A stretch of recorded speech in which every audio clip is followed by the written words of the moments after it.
それではね、ちょっとしっとりした曲でお届けしてきましたが、ここでバンドで1曲お届けしたいと思います。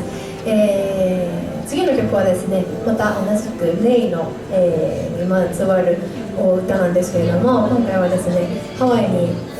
行ったら多分皆さんもね、行かれたことある方ほとんどの方だと思うんですけれども、やっぱり日本よりもねちょっと暗いから夜になると星が綺麗にね見えるところが多いかなと思います。もちろん日本でも星が綺麗に見えるところが多いと思うんですけれども、そんな綺麗に見える星をですね、星の霊みたいに、